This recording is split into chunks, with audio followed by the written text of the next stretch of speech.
Welcome to the Blueprint Podcast, where we throw out the old blueprint so you can become who you were always meant to be. If you haven't already, make sure you share this podcast with your friends on social media and tag me in it at JBirdFit. Today, we have Esin Pinarli, licensed clinical social worker, who's going to talk to us about the nervous system and how to navigate that. So, Esin, welcome to the Blueprint Podcast. Tell us a little bit about yourself, who you Hi, are, and who you Jason. help. Thank you for having me.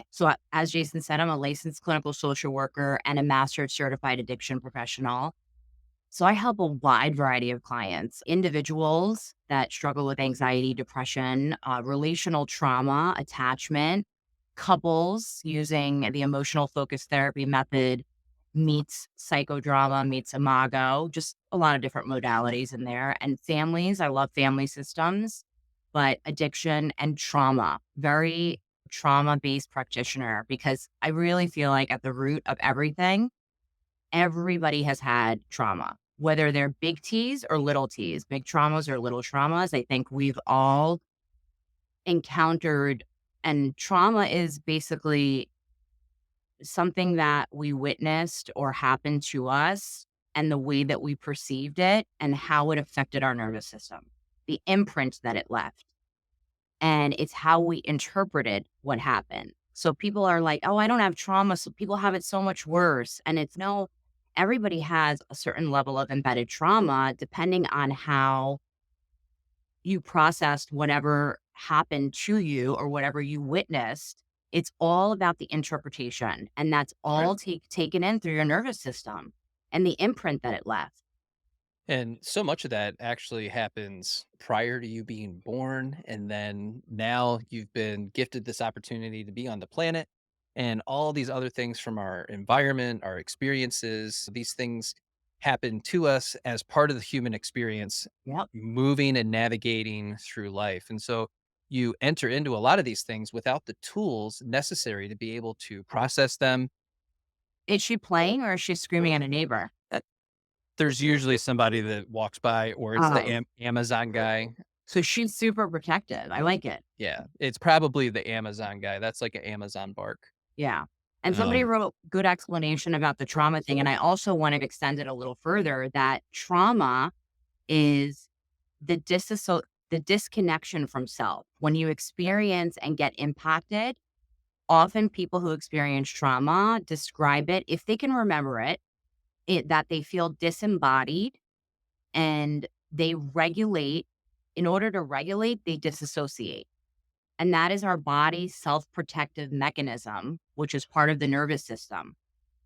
N- It basically is we're in this disembodied, disassociated state in order to regulate. And the interesting thing is that your body, your nervous system automatically does that to protect you and floods you at whatever age the trauma occurs with natural opiates into your bloodstream to numb so that you don't feel the intensity of whatever that trauma is because your brain at that point cannot handle the severity of the impact of whatever that trauma is because you are still developing, you have a developing brain.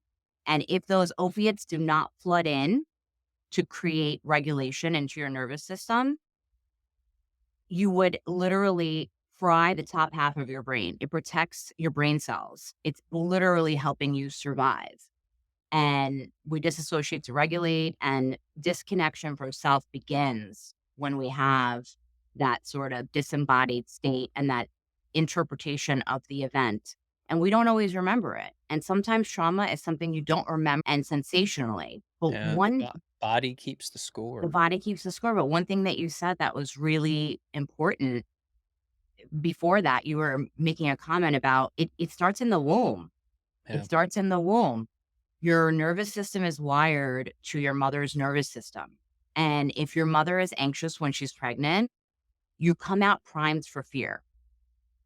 And then, as we know, implicit memory comes on and implicit memory till about 4 years old. And at that point, we're sensational beings. We are not verbal. We're pre-verbal at that point.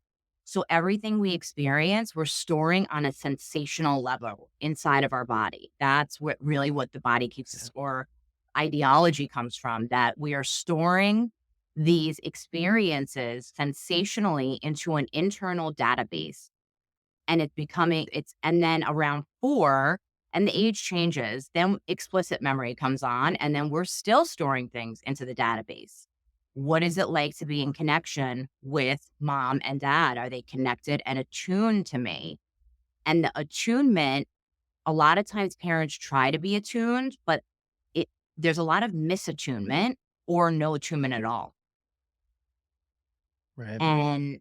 And those are the memories that start to build up in us, and they are the collective inherent stories inside of our bodies that our nervous system doesn't have the capacity at that age to actually process. So we disassociate to regulate, we disembody, we disconnect. It doesn't feel safe to be in our body at those ages.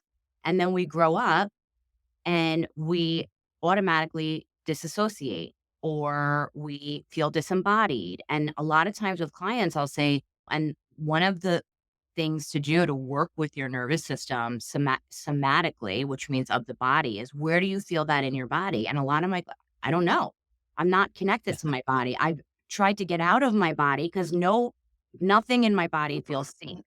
Yeah, and then you're like, "I hold stress in my neck or in my shoulders or in my lower back," or That's a great place to start, right? yeah, Because a lot of people who tend to be avoidant or who tend to disassociate are not as connected to their emotionality and connected to their internal feelings. So it's a great place to start just to have an idea. I feel here. Okay, that's good enough. We don't have to know exactly. Where I have more people who are anxiously attached or who feel so much and don't disassociate, say, oh, I feel it in my chest or my heart's dropping into my stomach. yeah, And I haven't heard from him in 3 days and my pulse is going up and I feel a tightness in my chest. They can be more expressive about it. But the avoidance, all we need is a knowingness that if that's where it's showing up, then we know that's good enough. That's all. That's all. yeah. That acknowledgement is just it's so incredibly powerful for the individual to be able to talking about the avoidant, to be able to acknowledge and identify what am I feeling? And that is becoming more intimate with yourself. Yes. What am I feeling? How do I feel about this? A lot of times people are like, I don't know. And I'm like, Yeah. okay, just get curious. Just get curious. Don't force it. What am I feeling? Am I feeling, I start with, do you feel safe? And they're like, no. I'm like, that's a great place to start. You don't feel Yeah. safe. So what does make you feel safe? Give me moments of, Running away. yeah. And Right. avoiding and running away feel safe because the vehicle for attachment is your nervous system. So you can read books like Attached that are wonderful and you can get the knowledge, right? And so it goes to this idea of name it to tame it. And so people are very cognitive and that's very left brain, right? And we want to know because we need to have a narrative to make sense of our experiences. Right. That's not enough because the right side of the brain is the feel it to heal it. So name it to tame it is the left side of the brain, and feel it to heal it is the right side of the brain. And so when we're working with the nervous system, we are working to understand that is the vehicle, that is the self protective vehicle that helps us to deem what is safe and not safe. And it looks that neuroception by Stephen Porges that we always talk about, everybody experiences it. And it happens in a millisecond. We scan our environment.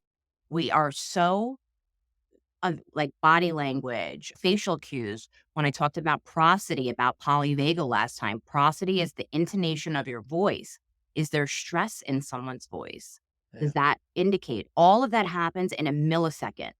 It is this threat detector, this automatic threat detector that happens in a millisecond. It goes into the database. When else have I had this experience and what did I feel like? And automatically it says safe or not safe. It says the coast is clear because something resonated from your database that you had a similar experience stored in that database that reminds you of this moment, this experience, this person that feels safe. And it's very subconscious. We don't know why all the time. We can't associate it. So the best way I could describe it, because you talk a lot about mountains and I love mountains, right? Mhm. So I had a client say, when I look out into the mountains, I automatically feel safe Right. because I grew up in the mountains. My house wasn't safe. I didn't live in a safe home, but the mountains were safe. It was an escape for me. So whenever I see any kind of a mountain, I say to myself, coast is clear. My nervous system feels safe. And when your nervous system feels safe, it's more regulated. And when you're more regulated, you can be in connection with people. You can be creative, right? And so it's the integration of right and left brain. So how do I balance the cognitive with the emotional? Because the birthplace of creativity is the right side of the brain. But here's the thing, everything's connected to the brainstem, which emanates into your body. So the vehicle for everything is our nervous system. How we attach. When we talk about attachment styles, we have to know the nervous system to understand why we attach, how we attach, and why our nervous system feels safer with certain people than other people, and why certain people scare us and we run. Yeah, and it just goes back to the very beginning when a baby's learning to crawl. There's these natural processes that happen throughout our lifetime. And so in the very beginning, they might be this dog, I tell you what. It's okay. So they learn things in stages, and some of these things are innate. And so you Hmm. might start to move around a little bit more, and you're trying to create some sort of awareness by doing that of what am I capable of doing? And so then you learn to crawl and you start to realize that by crawling, you're building muscle and you're Hmm. creating the neural pathways of being able to do these things effectively. Hmm. And then as you're crawling, you might take a look back at your parent to create spatial awareness and how long does it take me to get away from this person, but also to come back to them. Yeah, And that's from the book Attuned. I forget the author's name, but I know that. I can't wait to read it. in the way that he speaks about it, it's like that spatial awareness. You're like, yeah, that makes a lot of sense. And so if you crawl away and now your parent's gone, what does that do for the child? Because now you can't see them. You don't know that they're there. They don't They feel safe they because don't feel they're safe, and that can more create the nervous. anxiety. And so there's all these little micro things that happen throughout All that the Yeah, developmental stage that cause you to have yes, or can be the catalyst for that level of dysregulation. right, Like because for they me, I was the child in the playpen that didn't move. And why do you and think then one day they said you were walking, like you didn't have much of a crawling stage. It was you were on your back, and then one day you're standing up and walking. oh, Yeah, and so and the important thing to also notate is that babies don't know how to self-regulate. right, They don't know how to self-regulate. They rely on co-regulation and attunement and connection and love for survival. Love, attention, connection. Imagine a little child reaching up to be held and it's met with rejection, right, or the parent doesn't pick them up in that moment. Maybe they were busy, they were focused on something else, but eventually the child stops reaching. right, But imagine how painful that is when you keep reaching and you don't get it. Then what you do is you disconnect from your needs. You disconnect from your needs. I had a need, I kept reaching, it wasn't met, so I have to figure out how to do it on my own, and I stop reaching, and I almost shut off my need. I don't need it, and whatever I need, I'll do it on my own. So then that's where that disembodiment begins. That's where it's not always disassociation. Sometimes it's just checking out of the body and just being disembodied and not attuned to your own emotions because they're not getting met. And so if it's consistently not met, and the studies have shown that people who end up with that lean towards an avoidant attachment style, their needs are not met about 10% of their needs are only met about 10% of the time. And with the other insecure attachment styles, it's about 30%. So imagine your needs are only met 10% of the time. And so you're going to stop reaching for that and you're going to right. say, it was never met before. And so when someone offers it to you as an adult, what would make me think that I would take help from you? Because nobody ever helped me. So Yeah. I'm not comfortable. My nervous system doesn't have the capacity to take the help. You don't know how to receive it. You don't know how to receive it, right? So how can I hold we've always talking about how do I hold that? Your nervous system will get overwhelmed with something that you're not familiar with, and if it learned a long time ago to deny itself of needs and receiving, then it will feel overwhelming to the nervous system to receive, and it will and this is something that I say, it will feel cringe, uncomfortable, that's why you avoid. But Right. cringe is the vehicle for liberation.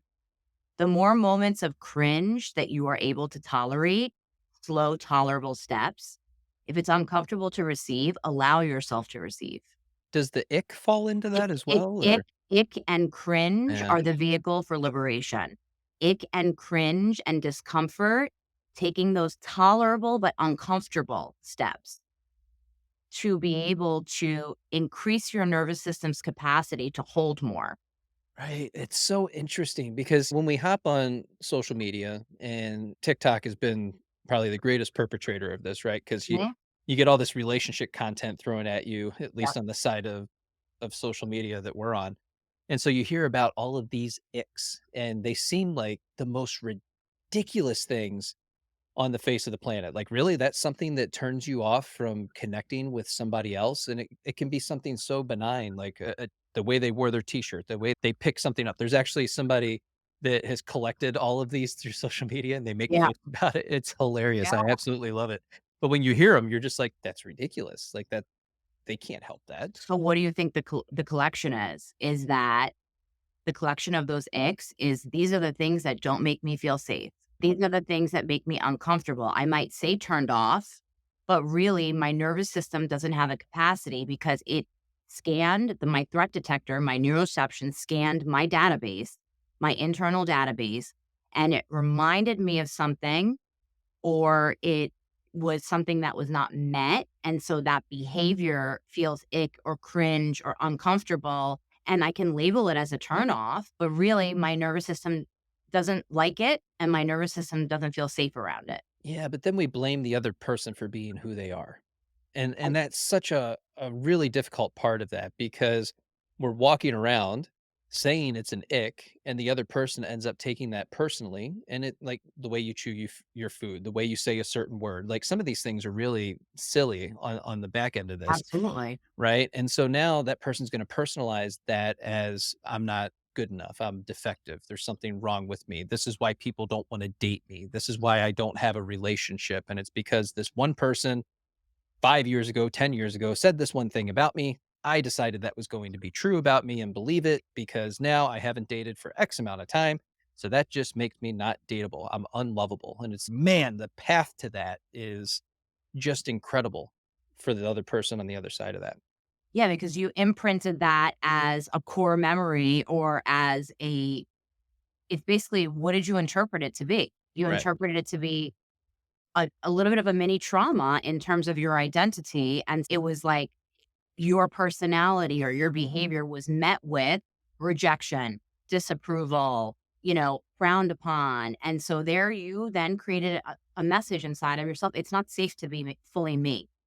And so I'm going to start to disown parts of myself in order to be accepted because we have a primary mammalian brain, which means that we will always choose survival over sovereignty and self expression. We will always choose safety and survival. And what that means is community, belonging, and tribe.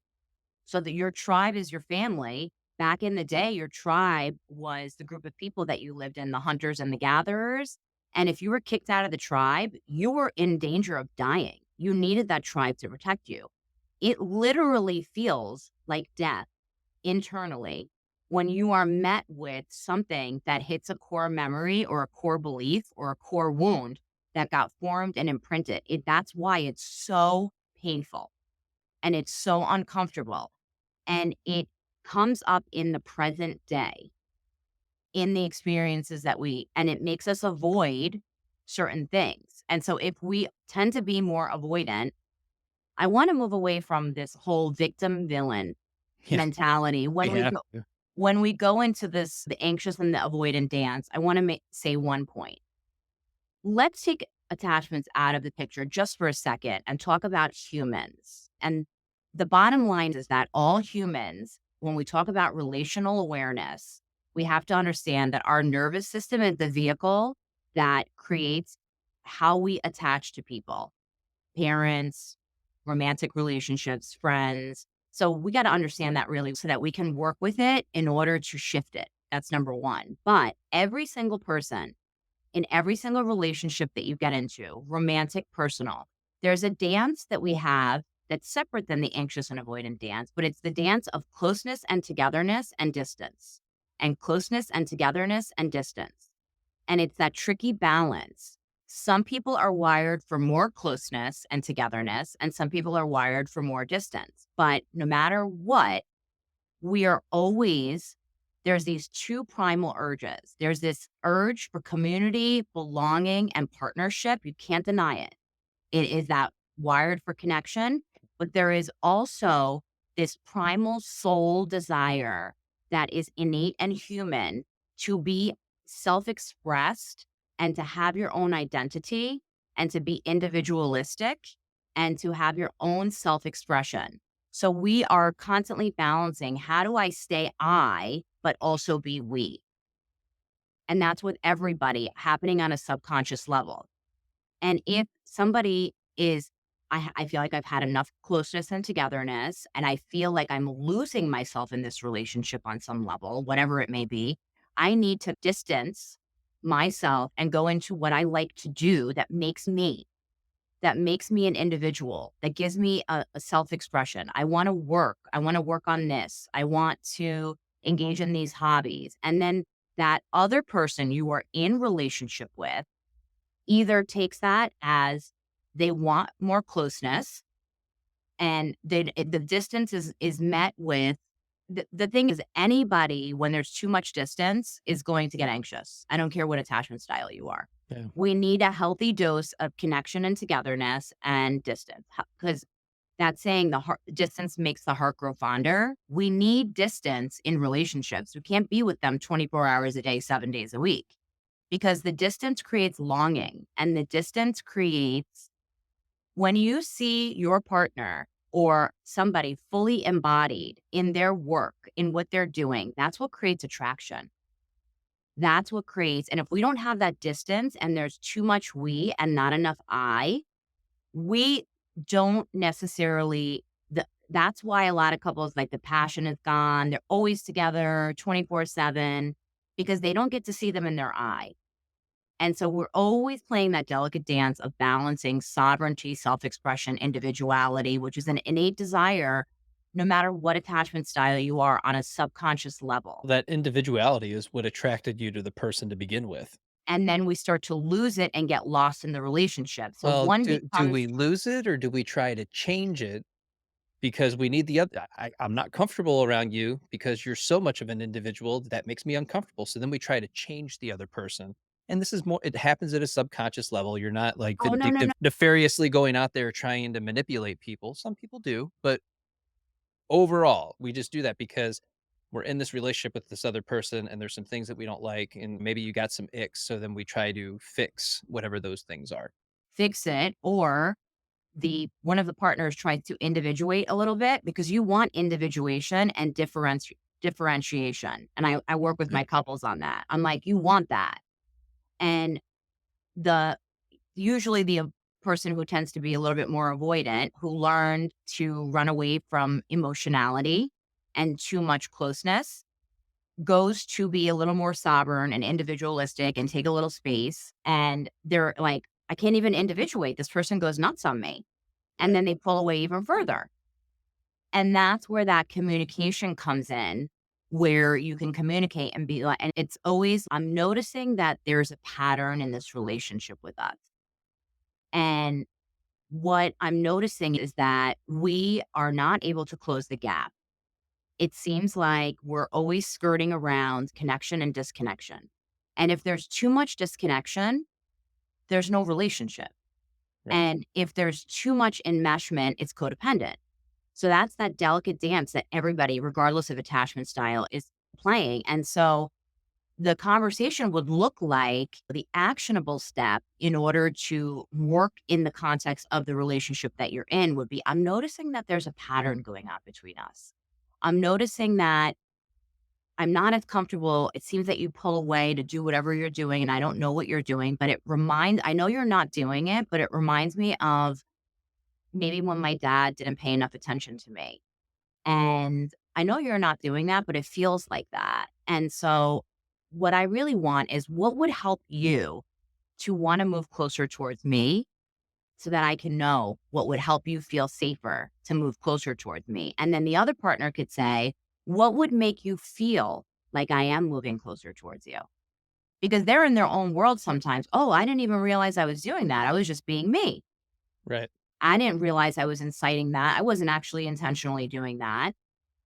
Another example would be, and two things I never recommend is, oh, my therapist said, or we need to talk. Yeah. I made a post yesterday about take the language of attachment styles out of it and just recognize, hey, there's this behavior that's happening I'm noticing a pattern of in this behavior scenario. And yep, I'm going inside my body right now and recognizing, hey, this doesn't feel good. So exactly. I really need to have a conversation about this, but you need to ask to have the conversation. We're not going to hijack somebody. We're going to say, hey, look, I'm experiencing this thing. This is what's going on inside of me. And it's because Yes, of this other thing that's happening in this moment. And I just want to gain some clarity. What do you mean by this? What is going on? What's happening? When you pull away, I just need to understand what you're going through. And it's boom. Wow. Now all of a sudden we can start to have a more transparent conversation because we're not putting the other person on the defensive and they might be more inclined to have that conversation with you. Not you're all the not time, but right, but we can initiate and have be courageous, and I right. say it's courageous because it's uncomfortable. Vulnerability is Well, you've never uncomfortable. done it before. No, and your nervous system can only tolerate what it has the capacity to tolerate, and that window of tolerance that we talked about is that we want to keep increasing that window of tolerance for closeness, for communication, for receiving, for giving, for setting boundaries, right? And that language is really important, not being defensive, not stonewalling, not criticizing, not blaming, really coming into the space of, I'm noticing a pattern in this dynamic that doesn't feel good for me. So let's say you want to have a conversation with your partner and you say, we need to talk. And my therapist says is two things that lead to greater rupture. And we can have rupture actually creates deeper intimacy, ironically. Yeah. And but people are used to, in the past, when there was conflict, their younger selves go into the internal database. What experience do I have? It's all happening in a millisecond. What experience do I have with conflict? Oh, anytime I spoke my truth or I said what I really, it was met with rejection. It was met with disapproval. It was met with loss of connection. I better not do that. Or a denial of your Or I react. feelings and I felt maybe gaslit a little bit where I didn't feel like it was validated and I wasn't seen and heard. So therefore, it's better to communicate. Would you be available to have a conversation later on today or tomorrow? I just wanted to have a talk with you. So you have this conversation, and let's say one of the partners is on their phone, right? They've agreed to have the conversation, and the other person gets activated. A younger part is always showing up Right. in that moment. Your younger parts and your core wounds show up the most in romantic relationships. And so that younger part is showing up. And the communication would be, hey, I know you're not trying to ignore me and that you're not paying attention and that you don't value me. But when you look at your phone, it reminds me of when my dad didn't pay attention to me. And I know you're not doing that. I really know. What I feel inside is pain. And what I really want is connection and to speak with you. And I know that you're not doing it. You're not the cause of it. So that having more of an internal awareness about my own nervous system and what's getting activated and a younger part of me showing up. And a lot of times, both people's younger parts show up at the same time. There's no adult in the room. There's no embodied adult in the room. And so it's not good to have a conversation when both of those younger parts are showing up and they're getting activated. Then he says, he or she is, when you tell me that I'm why I didn't do something and why I'm not doing something, it reminds him or her of the database that they have of a hypercritical parent who nothing was ever good enough. They could never get it right. They could never do it. And it's now showing up, and it's not the partner that's doing it, but it's the behavior. Again, this is separate than if there's abuse. This is separate than any of that kind of stuff. That's a disclaimer. This is in generally in relationships where we're balancing this delicate dance of togetherness and closeness. And in that togetherness and closeness is where camaraderie and friendship is built. And in that distance is where longing and attraction and chemistry in that eye, right? And so balancing that, and would be what the communication would look like. But the helpful thing about relational awareness is to be aware that your nervous systems are reacting to one another. And that's all that's happening. And if you recognize that the younger part is showing up, we always talk about co-regulation, and usually an avoidance window of tolerance to increases, and their challenge is to be able to co-regulate because they never could depend on anyone. And the anxious attachments challenge is to self-regulate. Right. And but when there's not two adults in the room at this point, both of their younger selves are showing up, not a good time to have a conversation. But what I would like people to know about the nervous system is that you can do what's called internal co-regulation.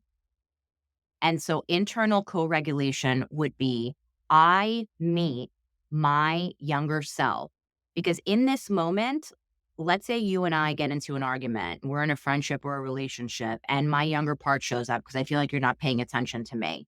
And I'm now 7 years old when my dad was watching TV or giving my mom the silent treatment. And I'm now feeling all of those sensations flooded. My nervous system is flooded with all of that fear, and I want safety. And I am completely flooded now. In order for me to internally co-regulate so that I don't just depend on you, I need to bring in a fully embodied adult version of me.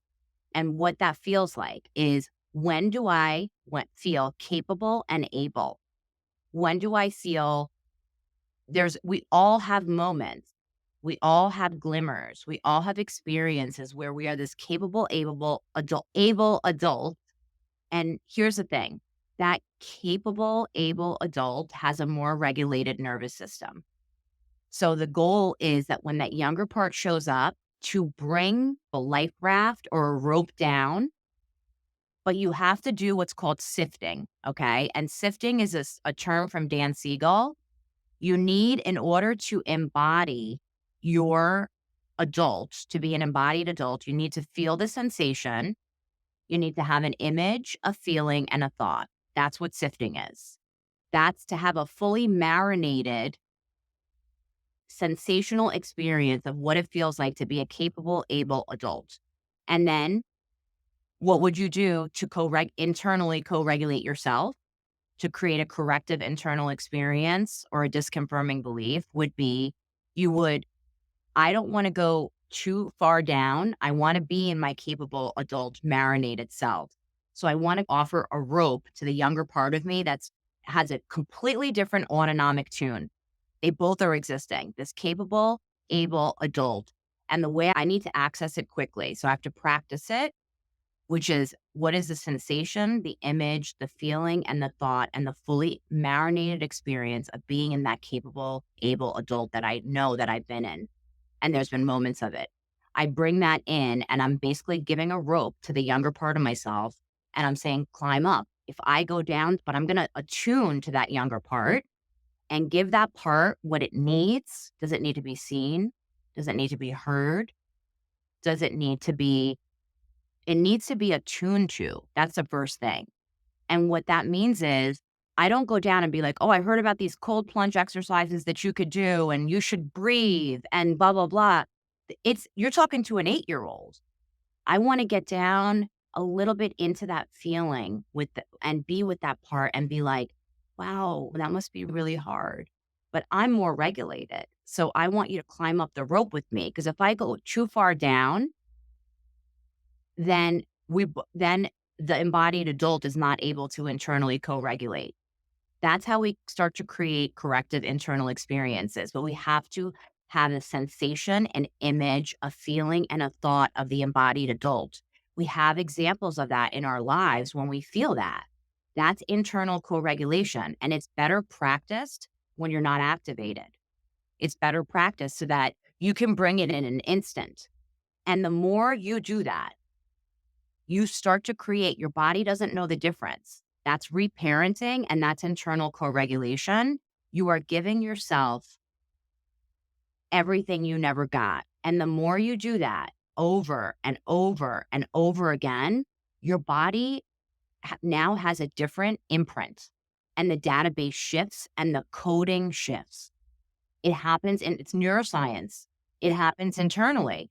It feels like it's a somatic rewiring of your nervous system if you do that over and over again.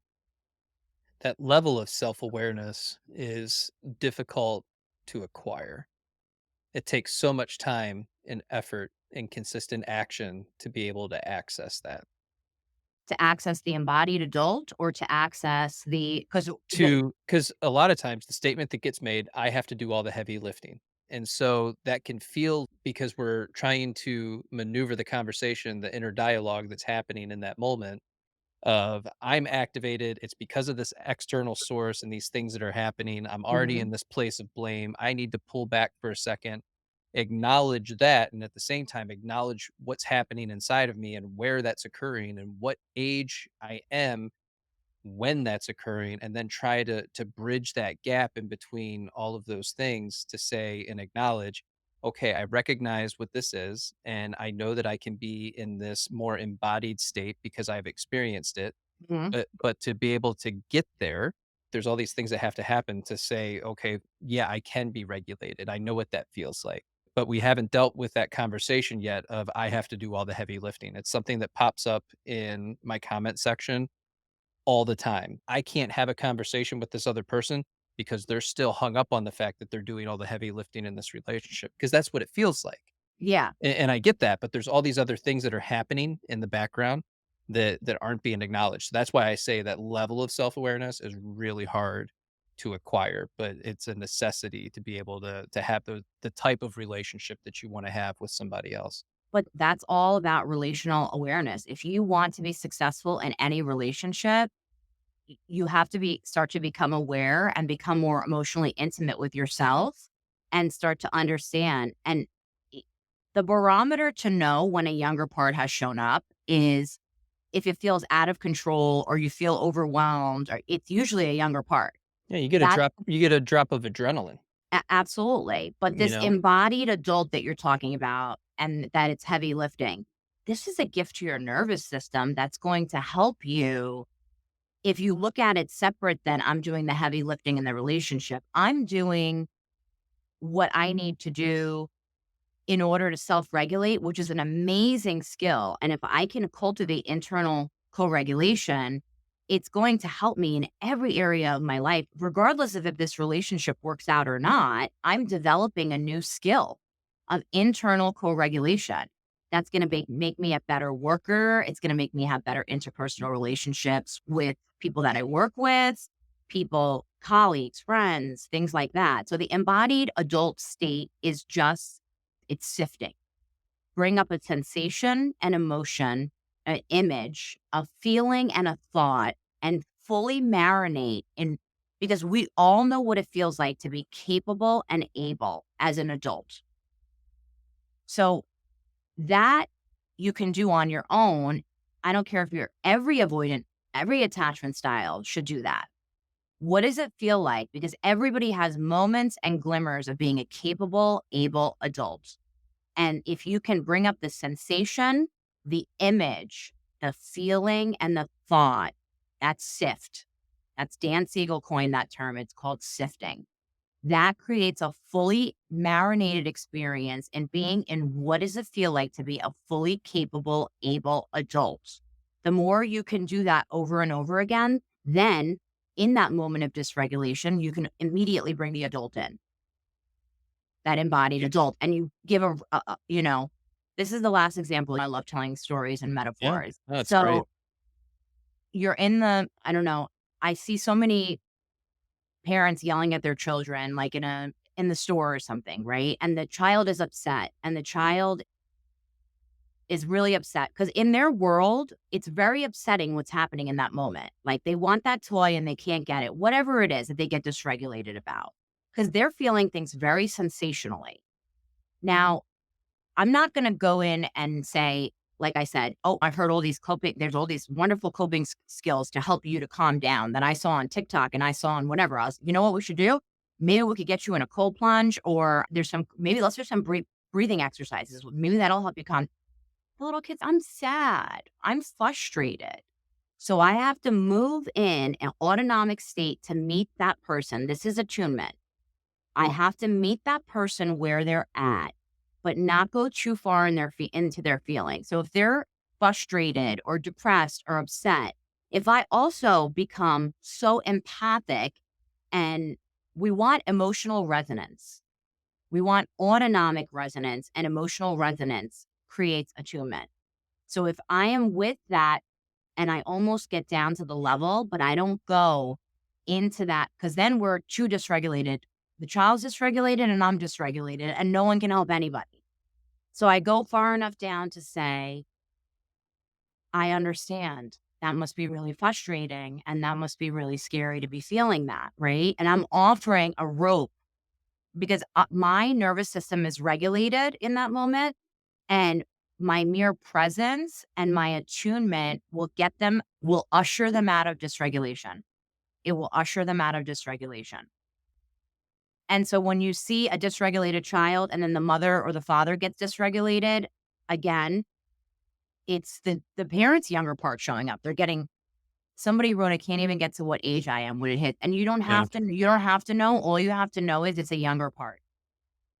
It's just a younger part. If it feels out of control and chaotic and overwhelming to the nervous system, it's usually a younger part. And you don't have to identify that, oh, this database that happens in a millisecond. I was 8 years old and I was yelled at in front of the class and I was really embarrassed and ashamed. And now I don't speak up because now when I'm met with confrontation or a honest conversation, I can't speak my truth because my nervous system doesn't have the capacity for it because it deemed it as not safe. Whenever we are faced with the choice of safety and survival, which is our nervous system's capacity to handle whatever is happening, or to be and have all our dreams and desires met and have sovereignty and self expression, we're always going to choose survival because that our body it is in such a threatened state because of the amygdala being hijacked and autonomic nervous system dysregulation. But being regulated doesn't need to be that you're super calm and you're being regulated is you're socially engaged. I think everybody starts to think that it's all namaste. It's not. A regulated nervous system allows multiple autonomic states, which just means different nervous system states to exist at the same time. Yeah, you're shifting gears. Shifting gears. So I have the 8-year-old self with this dysregulated autonomic nervous system, and I'm bringing in the embodied adult who's more regulated, right? And so I'm having each age, each trauma has a different autonomic tune, and they can all exist. But if we bring in the embodied adult and we bring in these experiences, those moments that I talked about in polyvagal, which is these moments of ventral activation, like when you talked about really looking at the horizon and on the mountains and taking in the nature. There you go. Now bring in an embodied adult. Now bring in ventral activation. Now we have multiple autonomic states at the same time. And that's that whole idea that they can still exist and you can still become regulated. It doesn't mean you're all of a sudden, I'm really calm right now and I feel really relaxed. That's not necessarily a regulated nervous system. A regulated nervous system means that it's more resilient and it can tolerate the challenges and the stresses that it's being presented with. This may be difficult, but I'm more regulated enough to handle it. I'm not terrified in this moment. Yeah, I'm it's not terrified. equanimity. It's that calmness in the face of adversity. Yeah. And the best way I can say, and if you want to ask anything or you want me to just tell one more story, it's up to you. Go for it. So just as an actionable step. So we can actually talk about an actionable step. So that was one of the actionable steps, right? So the thing would be, let's say somebody tends to lean towards being avoidant and we want to move away from victim and villain. It's just different emotional, it's nervous system capacity. Right. But we can have more compassion and understand that nobody chooses their nervous system capacity. It it has to be worked on. And we wanna go to the edge of the window of tolerance. We never wanna go too far. I always told you it's at a 4% variable. It will be too overwhelming and we will abandon ship. So it's this common thing that I hear from avoidance is I just wanna be on an island all by myself. I don't have to worry. This I hear this island reference and or I wanna go into the mountains alone in a cabin and not have to deal with people With my dog. with your and you are the 5th person who has said that to me. And it's that common and so I call it the island. And it's this island where it feels safe and I don't have to deal with people's bullshit or emotionality, judgment, or balancing their emotions while I'm handling my emotions. So the action and the tolerable steps. So I would say is if you're an avoidant or someone who tends to avoid, now people who are not avoidant also tend to avoid things. Yeah. Anxious people have avoidant protectors. Secure individuals also avoid things. We avoid things that we don't have the capacity to handle in that moment. So if we're an island and no man is an island, you might want to be because it feels safer. And you are on this island and you are safest under the coconut tree, under the shade, nobody bothering you. I'm going to ask you if you'd walk over to the dock. Small, tolerable step. The dock is representative of initiating a conversation. If you usually leave an argument and get in the car, I want you to pick up the phone and say, "Hey, I'll be back in 24 hours." Or, "Hey, I" so that's that tolerable actionable step where now we're having accountability and responsibility that we don't have to continue to operate in that. So if we take small tolerable steps, so then I want you to go to the dock and that's that small tolerable step and go back under the tree and go back under the tree. This is a titration because your nervous system will get too overwhelmed and it will not be able to handle it. So these are action. Then eventually, I want you to dip your toe in the water. These are courageous, brave acts because they feel like you're dying because it's your nervous system is so uncomfortable. Ick, cringe. It feels like death internally.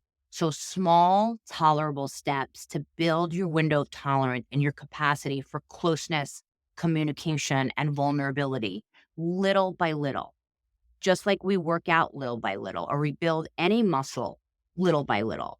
But if we flood the system and we do too much too soon, we'll abandon ship. So that my eventual goal would be to dip your toe in the water, and then the dock would now be the new normal because it expanded.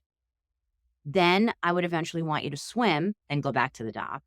And eventually I want you to go visit all the other islands and make your world bigger. Because the more expansive we feel and the more our nervous system has the capacity to tolerate and hold things, the more expansive our world is. The less safe we feel, the less nervous system capacity we have, the smaller and more regimented our world is. I also feel when we get into this conversation about vulnerability, it's a very popular topic. We like the word, it gets tossed around a lot. But the issue that happens is you're asking somebody to hold something that they've never been able to hold before, and it's yours, it's not theirs. So we're having this conversation about vulnerability, but the other person lacks the emotional capacity to even be able to have the conversation to begin with, or to hold whatever it is that you're trying to give to them. And so the Absolutely. conversation really needs to shift into that emotional capacity. And then we can develop that into, okay, now we're going to increase a certain level of vulnerability, like you're talking about. You're going to walk from the tree to the lake, you're going to dip your toe in, you're going to come back. Come Right. back, come back. And that's the steps to be able to get into that, not only just as an individual, because you can do this on your own, but as a couple in relationship to someone else. And then validating that experience. Yeah. I know how hard that was for you. I know how difficult that was for you because a boundary, vulnerability, it literally feels like so threatening to the nervous system. So, first, I want to understand my partner or friend's psychology, which means their nervous system, which means understanding their capacity and their bandwidth and their window of tolerance, and understand that what might seem easy to me is not to them. Right. And so I'm like, you know what? I know you're hard. Know you're hard. What's hard to one person is not what's hard to another person because of nervous system capacity. I know how hard that was for you to receive that. I know, and I see it. And Yeah, I I'm see, terrible at receiving. Can't and receive. and if you were to receive and I gave you something to receive, I would be like, I know how hard that was to take that. And I see how hard that is. And I really appreciate that you were willing to get that uncomfortable and that you were willing to take that because I know how hard that is. I know that feels cringe, ick, terrifying, and really unsafe to your nervous system. So I really want to encourage and validate. I know how hard that is and reinforce that because everyone's heart is different. You also have to be able to recognize and acknowledge intentions. And I think that's really hard for a lot of us as well, because that can also feel like, what do you want from me? Because Meaning, clearly this is transactional. So what is it that you want?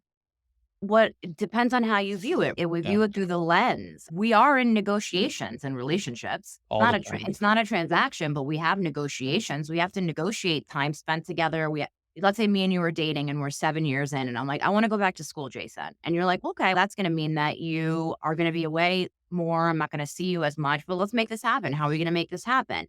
Let's make sure we always have Thursday date night and adjusting and being flexible and understanding that things are going to ebb and flow because of the law of impermanence and that these relationships will change and ebb and flow.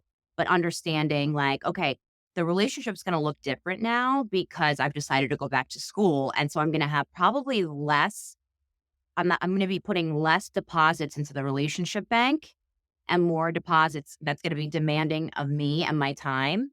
And for my partner to understand that has nothing to do with how much I love you, nothing to do with how much I care about you. And they're joining me in this. They're understanding that, but we're still creating this atmosphere where we're still always going to have date night no matter what on Thursdays. There's still that connection, that moment of connection. I'm also that tolerable step with any attachment style. Maybe I leave for 24 hours when I get dysregulated. Maybe the next time I leave for 12 hours. Maybe the next time I call you and say, I'm going to be gone. Maybe the next time I leave for 6 hours. And eventually it turns to 1 hour and then but that's the titration little by little. You have to have somebody who's willing to walk through the fire with you.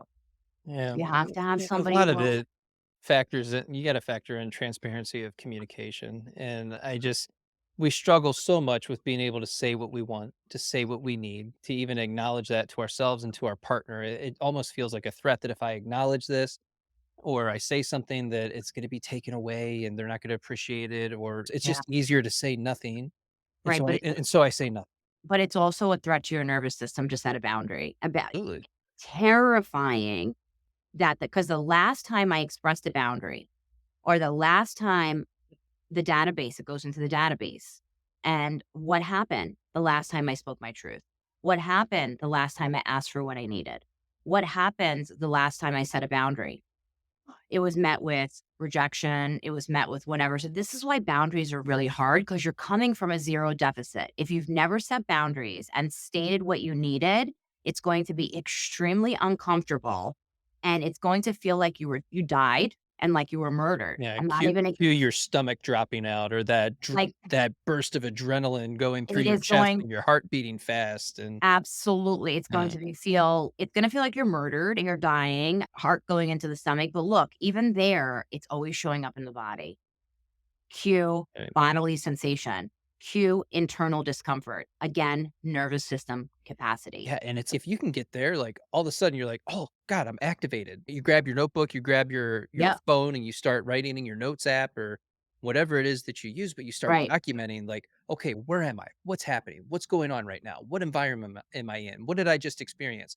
What was said that made me feel this particular way in this moment?" Now you start giving yourself this awareness that you can start navigating that stuff a little bit deeper and figure out and pinpoint.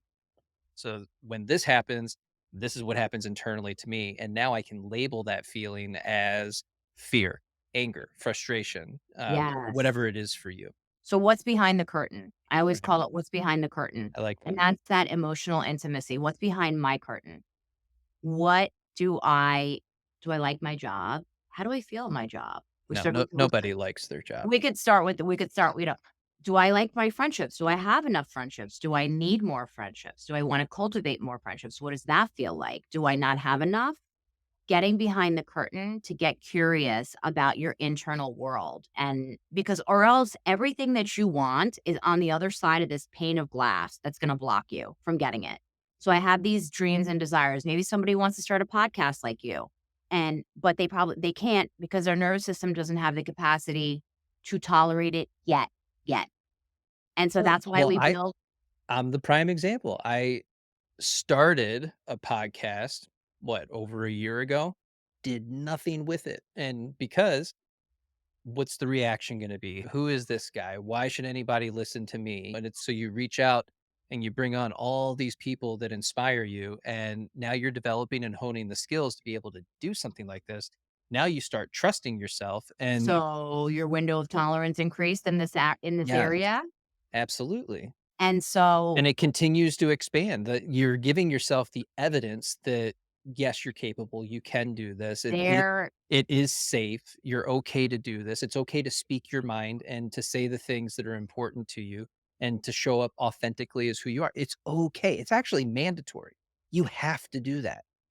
but this gets translated into other areas, right? So this Yeah. area now you got comfortable with. Right. So your nervous system slowly, and so you're now expanding your nervous system for what you're gonna have in 2 months, in 6 months, in a year. And so Everything it's such an amazing feeling because everything's getting bigger. and it yeah, and It watching feels you. bigger, Well, right? I'm watching you grow. I'm watching your nervous system capacity expand because I'm such a nerd. This is the things I think about.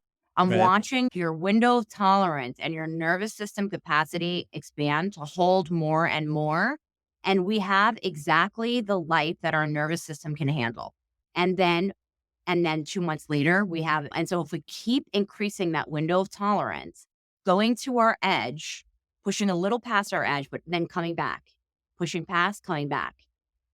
And that's what increases it. And this is applicable to you want that relationship, but maybe your nervous system is not ready yet to handle that. It would be too overwhelmed. It's primed and it's prepared and it's ready for a particular relationship with wherever you're at right now, Yes. And that's right? okay. And that is absolutely okay. And I don't think we talk about that portion of it enough that, because we love to make excuses. This is the reason why this is happening. This is going on.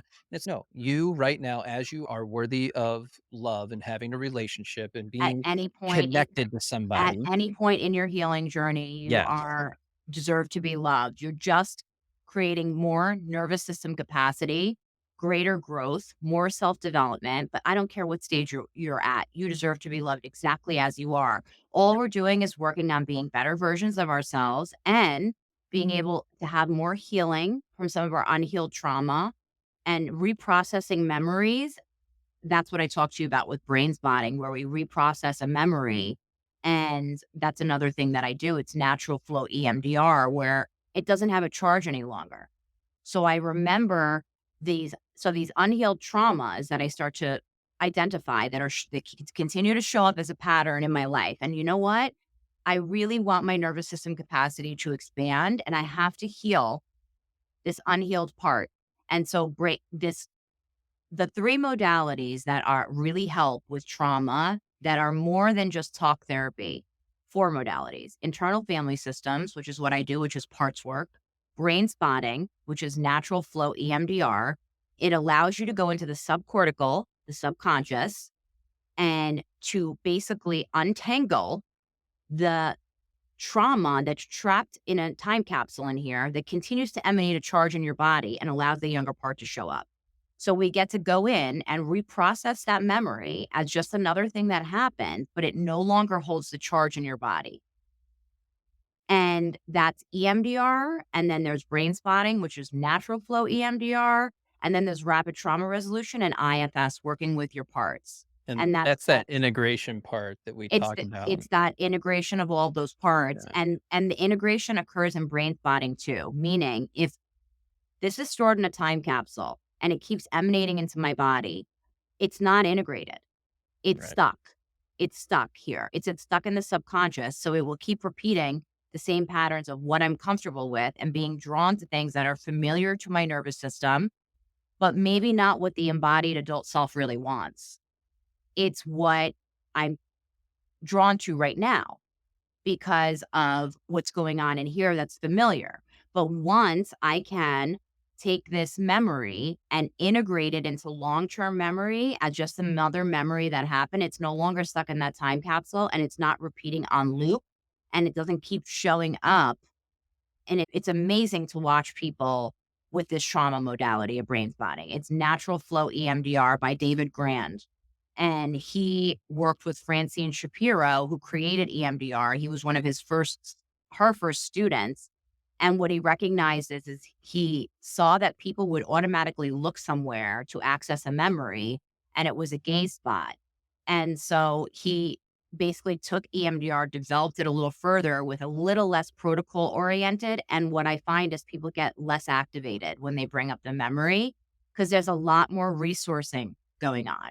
But that's integration.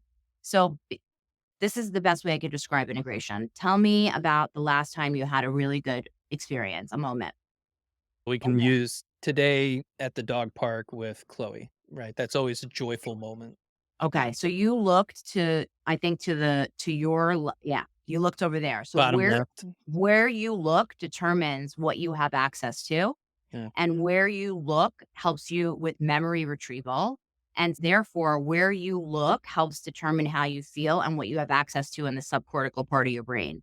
The stuff that comes out of my clients' mouths never came out in talk therapy, no matter how much we dug. And that's when you talk about If that it's nervous yeah. system work.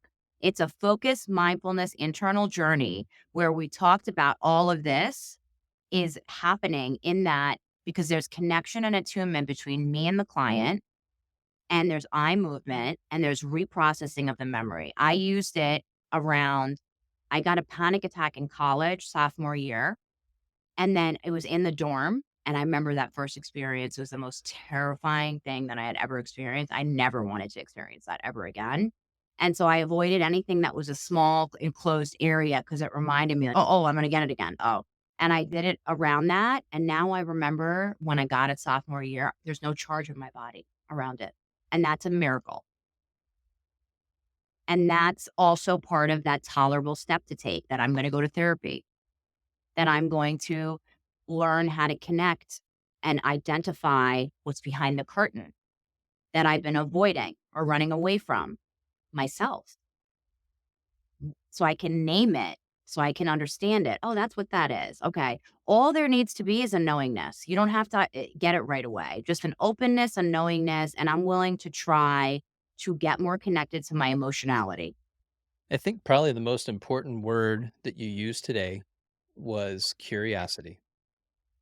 I think so many of us, we might get so caught up in the experience that we forget to get curious about why these things are happening. What's going on? What am I feeling? What am I thinking? What emotion can I tie to this? We don't go enough layers deeper into our experience, and we keep it primarily at surface level. So that curiosity isn't just about you as an individual, but it's getting curious about other people and their experience as well. Can you zoom out enough to be able to accept and begin to understand another person's inner world and to create that connection with them with that level of understanding? And that's a really great point to make to drive everything home is that when you're in a state of curiosity and not judgment, you are in more ventral. When you are in a state of curiosity and compassionate self inquiry, you are, when you're curious, you can externalize, you can get curious without judgment. And curiosity is more of a ventral feeling as opposed to, and it's not this get curious. Why do I feel, or why don't I feel, or what am I afraid to connect to? And if there's always going to be resistance. And just get curious about the resistance. What is the resistance?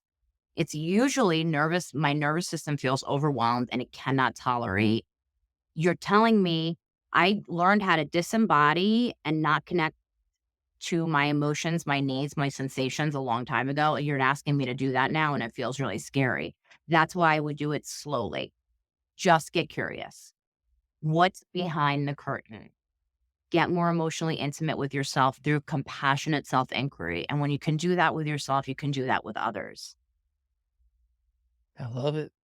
You know? Essen, I can't thank you enough for spending the past, I think we got a little over an hour Yeah. together today. Yeah, An absolutely. hour and 13 minutes is what it says. So Good. It's our, just, our conversations always go for hours on end, but it's always so informational and so engaging. So I really appreciate you taking the time with me today yeah. and sharing all this with us. How can people reach you? So my website is eternalwellnesscounseling.com. You can submit any questions, inquiries there. I have a coaching company and a private practice in Boca Raton, as well as I work at Relationship Institute of Palm Beach on Worth Avenue. And my social media handle on Instagram is Esin Pinarli underscore LCSW. And I am building my social media, and you've been such a big help with all of that. I'm really trying to, you know, it's my form of self-expression and my speaking my truth and hopefully reaching a larger audience and getting my nervous system capacity is increasing to Right. get more and more comfortable and technology. And I have guys, this is all because of Jason. He told me to get this. And I'm like, what is that? And I just ordered it. And technology, there's some sort of like, there's a block, there's a For resistance. sure. And there's a block with it, and I increased my window of tolerance for it. I kept avoiding it, and that's what we do. We avoid and we procrastinate Right. things that our nervous system feels like is too overwhelming, but thank you for having me. For It's sure. always lovely. I feel smoother on this. Maybe I could be more breathy. Yeah. There's You know, as what ends up happening is you do more and more of these, you end up finding your more authentic voice yeah, and then you get to a place where it's, you know what?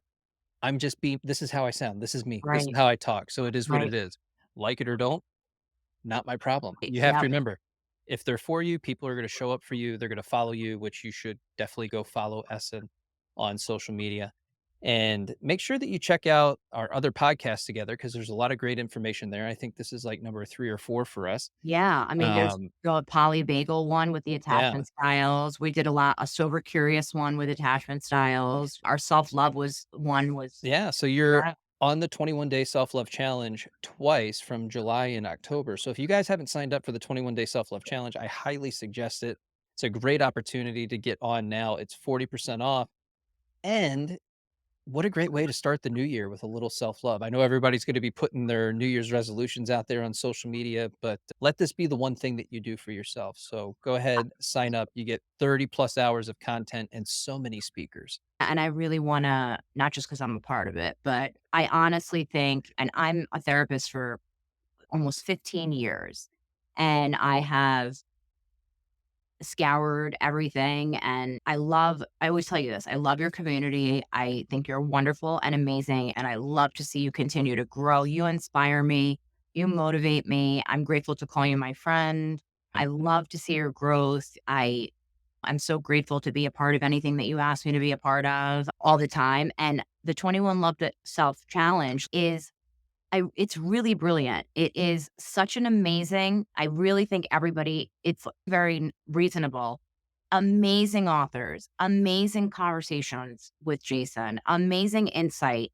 There's so much variety in there that I Yeah. swear to God, if you guys went to a 30-day wellness retreat or a 60-day wellness retreat, you wouldn't get this much information in there. That's ultimately the goal It's with like this. it is And like a retreat. It yeah, really is a self-reflective, focused internal journey that guides you through the work that you've done yourself and with collaborating with some Jessica Baum is on there, the angry therapist is in he's not on that was no, podcast. but you have the podcast with Gina Maffa is on there. Yeah. I know you have Brie Larson's wonderful. You had Talia on there. She's wonderful. I think Sabrina, Yeah.